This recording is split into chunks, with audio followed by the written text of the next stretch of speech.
trip to Windsor Park?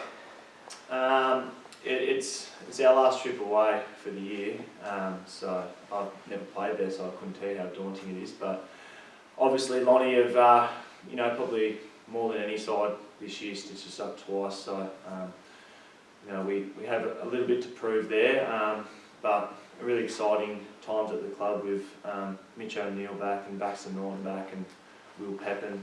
So looking to go up there and sort of express ourselves and really take the game on, and you never know what can happen. I think they're coming off 5 or 6 losses, albeit a pretty close one to North Launceston last weekend. Do you feel like you're sort of getting them at a pretty good time, I guess?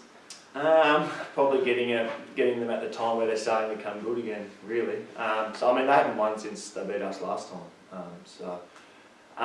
Look, you look at their names on paper, and with Chase Jones coming in obviously this week as well. And if you take them lightly, you'd be silly. But we do take a bit of confidence in the fact that a young team like the Tigers beat them a couple of weeks ago with just a really good 4-quarter, 22 contributors effort. So that's what we're trying to look to replicate this week.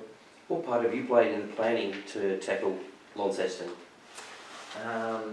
Not much. Like Bear and Vinny do a little bit of that. Obviously, I can just provide maybe a little bit of surety that when you're playing good teams and good names, that they actually are just names. So it's more about a consistent team effort, really. That's what wins footy games, and that was really evidence last week for us. We were obviously down a few numbers, and we were really happy with our performance last week. We felt like it was better than the first time we played the Tigers, and then to the Tigers' credit, they've improved a lot this year as well. So we're more looking at what we can control this week.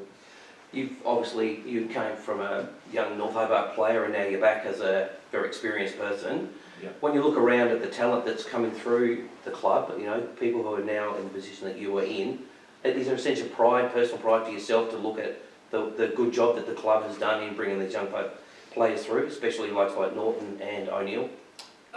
There is. I mean, that's exciting for the club, the amount of players we have in the academies, but it doesn't guarantee you anything, to be honest. They're 16, 17, 18. Proof will be in the pudding if they're still playing football at 22, which in this state, a lot of Mariners from 3 or 4 years ago actually aren't playing football anymore. So our responsibility as a club is to obviously do as much as we can with them juniors. They go away into state programs, but then it's how then we follow that up if they don't get drafted or don't go to the VFL, how we can provide a good environment that they want to stay around and play TSL footy. So that's our challenge, and we need to do that because at the moment, we're a little bit of we're far behind the rest of the competition, so we need our young players staying with us.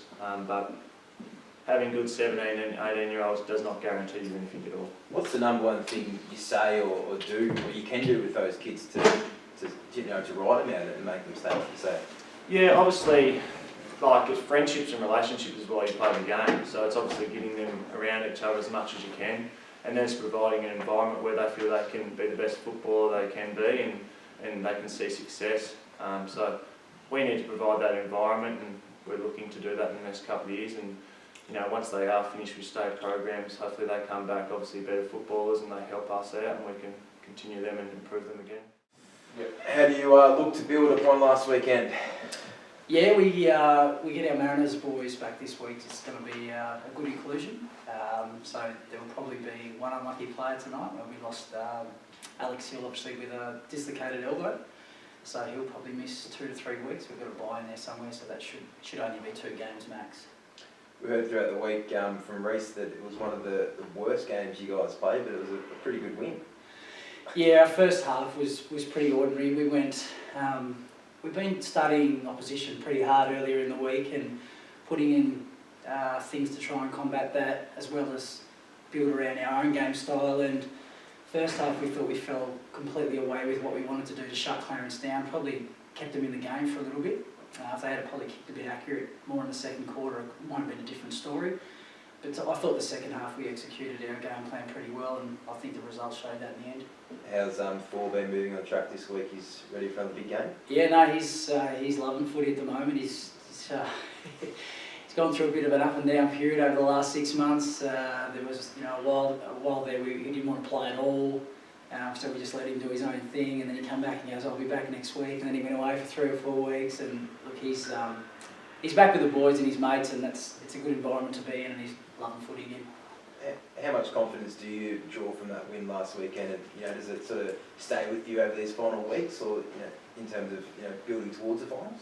Yeah, it certainly does, and it shows the boys that what they're capable of doing. And I think the North Launceston game certainly showed that in the last 3 quarters. The first quarter was terrible, but it showed them if they actually do what they've been instructed to do, and they're quite capable of doing it, that they can do anything. And look, I think our team across the board is probably stronger than last year, and I definitely think that we can give it a shake. I think anyone in the top 5 in the day can win it, but I certainly give us a really good chance of going the whole way. What are your thoughts on this week's game? It's a big challenge against a team that's in very good form. It is, and they were in really good form last time we played them, and they do a lot of similar things to North Launceston as far as the way their game style is, and we've got to try and shut that down. And they've got a couple of key players there that if we don't do our work on them, they can really hurt us. And Jay Bownden's one of them. You have to look at round 2 when we played him at KG5. He killed us. So he's certainly one guy that we have to put the work into again, like we did with Jake Cox last week. What's your definition of put the work into? We just got to try and nullify, how much ball he gets. And I think there's probably been a couple of times earlier in the year we allowed them to dictate where they wanted to go. Whereas I think we've been a lot tighter. We're getting our defensive positions, our starting positions right, which is probably making them second guess where they actually want to go. And I think our defender last week did that really well. Is that a hard tag then, or Jay? It's hard to tag a guy in the forward line. It's more probably a shutdown defender. But then you want your forwards, so your defenders, to work off him as well. If you've just got a guy that's just happy just to sit beside him the whole game, then that probably plays into his hands. You want to work him the other way as well and hurt him that way. What do you take out of your first game against them down there? Does that have any relevance to this time? I don't think so. And look, we're under no illusions at that point of the year. We had like 13 new players in the side. Justin Cooper had just got off the plane 2 days beforehand, and we had a lot of guys that we were trialling in different positions that we hadn't seen them play at because they hadn't played in the practice games. And yeah, look, that just wasn't a day that actually did show us a lot. It showed us a lot where guys were at, and since then, we've got a completely different side again, and also we've got some games into players as well. All right, you're in red hot form, the hottest team in the TSL right now. Are we? Yeah. Okay. How do you tackle another very dangerous team? Well, we've got to tackle them. The pressure around the contest is going to be huge. Both teams are very good at that, and it drives our offensive game for both sides. So, I've repeated myself ad nauseum this year that our pressure game is incredibly important because it does unlock the other aspects of our game. They're a really good team. I was looking back, barring some sort of, horrific mishap, they're going to make the finals for 7 straight years this year. And you look around the AFL and state leagues, like how many teams can actually say that? Off the top of my head, I'd say probably Sydney. They've done that in the AFL, and from a VFL perspective, I reckon only Williamstown would be a club that can say they've made the finals the last 7 years. So it's, you have to respect what they've done. They've really built a club and built a team over time, and you look back at those team lists from 6-7 years ago, that a lot of that core is still there.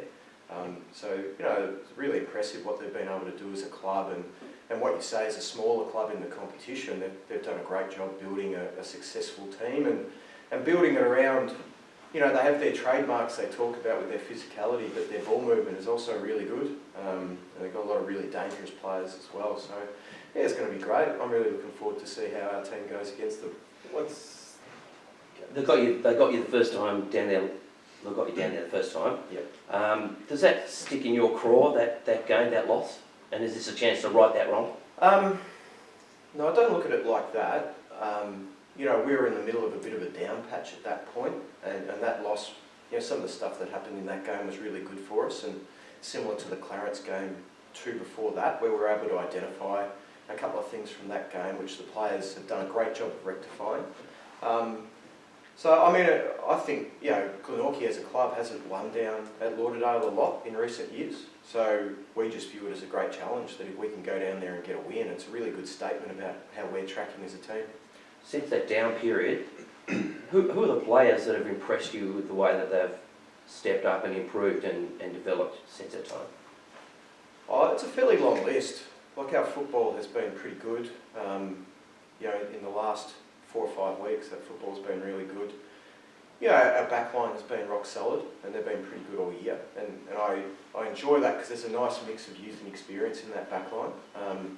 You know, Harrison Gunther's got a lot of press lately, and you know, his game against Launceston was really outstanding. And Josh Grant's game on Mitch Thorpe was really good. He just repeatedly beat him in one-on-one contests, which isn't easy to do.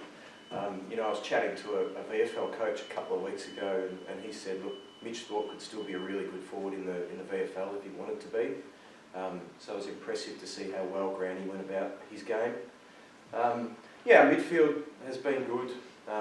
That was an area we really needed them to step up, and all through there, like Reece Mott has been outstanding. Lauderdale gave him a lot of attention last time we played him, and we expect the same. But Motty's used to that. He cops that a lot, and you know, it's interesting because I hear people talk about, oh, we don't have a lot of VFL level talent in Tasmania, but I disagree with that. And you look at a guy like Reece Mott, like, he was an elite junior. He wasn't far off getting drafted, and I think because he stayed in Tasmania, people forget how good he is. You know, had he gone on to a career in the VFL or the SANFL, he would have been a very good player at those levels. And he's the ultimate professional in the way he goes about pre-season, the way he manages his body, the way he understands the game. So he's a guy who plays in our competition down here, but he could be a very good player in any state league. And there's a lot of guys around the comp like that. So I've been really impressed coming down here in that regard. And Lauderdale have quite a few players in that category as well. And you can see with Fife heading up to the NEFL and playing some great footy this year, like, there's really good talent. So I mean, I've diverged way off your question there, but yeah, look, Motty's one. Ryan Banks-Smith coming back from the Mariners, like, he was pretty unlucky not to get into the Allies, and his GPS data is just off the charts. He just gives us great run. You know, yeah, there's a lot of guys. Well, obviously Jay Bowden's been playing great footy. Yeah, Matty Joseph, you know, has really stepped up since we put him down forward. So it's a long list. You know, I've been pretty happy with most of the players in our team in that they've answered the call in the areas we needed to improve. And, you know, we go down to play a tough team on a tough ground, and we'll really get a measure on how we're going. You spoke about the pressure unlocking other aspects of your game. I'm sure that's very hard to maintain or inspire your players to maintain. How do you go about as a coach maintaining that over these last 5 weeks and through the finals? Yeah, it's a really good question. And it is, sometimes we have sort of down quarters with our pressure, and you sort of have to say in the coach's box, like, you have to remember that our up quarters with our pressure are quite extraordinary sometimes, you know. And when we played North Launceston in our second game, after the game, Zach Webster just talked about just how impressed he was with the pressure that the guys applied over 4 quarters. And for a guy who'd come out of Hawthorn's system where, you know, they're one of the best ever pressure teams, you know, it was really impressive. So it is tough, and it's about managing bodies and managing minds, and that's what we tried to do a little bit over the bye, is not so much give them time off, but make it enjoyable where they're not thinking about their footy, they're just going out and still getting a run into the legs, but just having fun. So yeah, that's a challenge for us, and you know, there's lots of different techniques and strategies we use just to make sure the players are on and they understand the challenge in front of them and how important that side of the game is. But they embrace it. You know, they love being able to see the highlights of the pressure that they apply. There really is nothing better as a player when you can sit back and watch that and see how hard you make life for the opposition. And you know, Lauderdale try to do that for us this week, and we've got to match that and then go another step ahead. Out of your sleepless nights this week? You have to look at it the way that we want to embrace that challenge. You know, we've been up to UTAS to play North Lonnie twice already, and you know, we've sort of narrowed the gap each time we've gone against them. So yeah, it's just another week, another challenge, which is exciting. You know, we in the run home, we've got to embrace that because it just shows how far we've come and improvement, and we want to be playing against the best every week. Did you feel it was a deja vu last week? No, not so much. I think when you look at it, we probably controlled the game for large portions, like especially the second half. The ball was maybe in our forward half for a fair majority of it, and just really pleased with the way we closed the game out. So, you know, that 20-minute mark of the last quarter when Bailey Walker unfortunately had that head clash and went off, I think for that last 4 or 5 minutes of the game, the ball didn't go in past halfway for us. You know, we kept it in our forward 50. You know, where Mitch Carter kicked that goal, then we went back to the centre stoppage, got the clearance, kicked the goal straight away. So we really closed the game out well, which was pleasing. Is that something you have to work on this week, I guess, capitalising on that forward 50 half or keeping the half? Yeah, absolutely. For us, that's no secret. That's every week. You know, I think the buzzword of the day with all the coaches has been pressure. So, you know, that's got to be our bread and butter for where we're at. You know, if we get our tackle numbers where we want them to be and where they need to be, you know, they're the games that we've won over this last little period as well, you know, and if they're close to it, you know, we're in games, you know, we've got to tackle, we've got to cut down opposition marks in space and ball movement and give ourselves a chance to win the game. You got over Launceston at home a few weeks ago. Should North Launceston be worried? I hope so. You know, every week, like I've said before, every week we come in with a plan to win. You know, we're not just there to make up the numbers. We want to win the game first and foremost, and we see how that sort of first quarter, first half unfolds, and then adjust, you know, with our plans A, B and C from there if things happen to go pear-shaped. But, you know, we go all out to win. You know, there's some great players in their team to give some of our young guys some matchups as well and get some on-the-job training, which only helps us there. So, you know, we had a really good patch against them last time we played them in that 15 minutes of the last quarter. We were able to kick 5 goals in a row. So there's some things there that work against them for us. So we'll be trying to implement them. But obviously, you know, Taylor would have looked at that tape and they'll be well prepared for it. So, yeah, good challenge. Who's going to get the best work experience this week then? I just think, you know, it depends how they line up. You know, you look at first centre bounce last week, Cox Goodyear was in on ball, where, you know, he's been starting forward a lot. Taylor was in on ball. So, you know, for our guys like Will Campbell, Lockie Clifford, Sammy Dyke and Blake Grant to be going up against those guys in the midfield is awesome. You know, that's just, you know, on-the-job training. And then down back, you know, when Cox Goodyear rolls forward, you know, one of our young guys will get a chance to stand next to him and learn some stuff about how to defend a class player. So it's just exciting to have those, to expose our guys to those sorts of players and matchups.